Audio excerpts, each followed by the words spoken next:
عنده في سنين.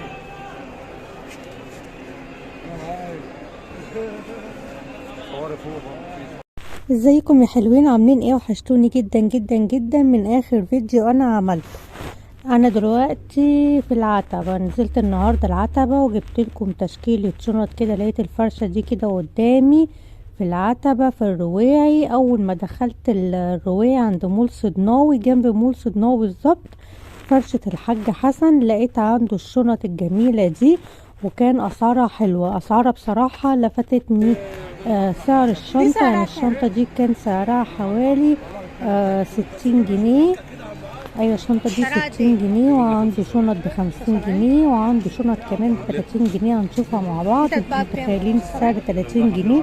انا والله بجد ما صدقتش الخامة بتاعت الشنطة والشكل كمان. بصوا الشنط، عنده برضو الوان وعنده اشكال مختلفة واحجام مختلفة من الشنط.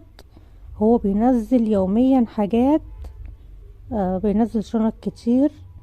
بصوا عنده يعني الفرشة بتاعته مميزة. عنده اللون الاسود ده، واللون الكافيه، واللون البيج، واللون الجملي، واللون النبيتي. وما بينزلش الوان كتير الصراحة من الشنط بتاعته، بس هو يوميا بينزل اشكال مختلفة.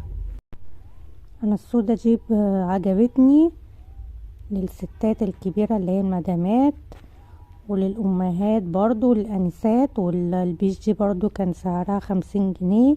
أنا ما صدقتش السعر علشان الكواليتي بتاعتها جامدة جدا.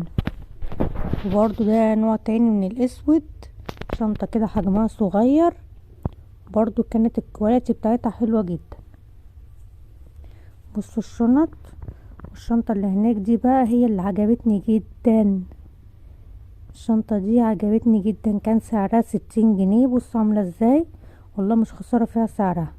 يعني هي كل حاجة عمالة تغلى قدامنا، والحاجات اللي هي في الرواعي ما بتغلاش الحمد لله يعني.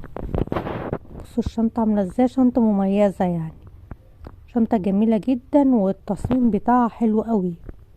بصوا الشنطة البني برضو اللي هناك دي. بصوا تشكيلة الشنط كده. الشنطة دي، بصوا الشنطة دي كانت لا ايوه دي اللي كانت ب30 جنيه. بصوا الشنطة عاملة ازاي، تقريبا هي السودا اختها. بصوا البيضة كمان منها.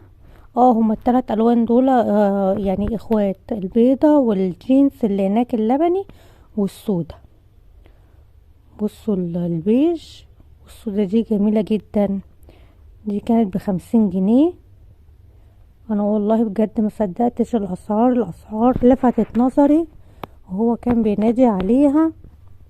يعني فرشة بصراحة روعة. هو في فيديو كده صغير، ما كانش عنده حاجات كتير اوي النهاردة، بس هو بينزل على طول يوم الاحد ويوم الخميس تشكيلات جديدة، ويوميا برضو بينزل تشكيلات جديدة. ويا رب يكون الفيديو بقى عجبكم، الفيديو الصغير ده. وما تنسوش تعملوا الاشتراك للقناة وتعملوا لايك للفيديو علشان يوصل لأكبر عدد من المتابعين. ولو في اي حاجة اكتبولي تحت في الكومنتات. بحبكم اوي بجد.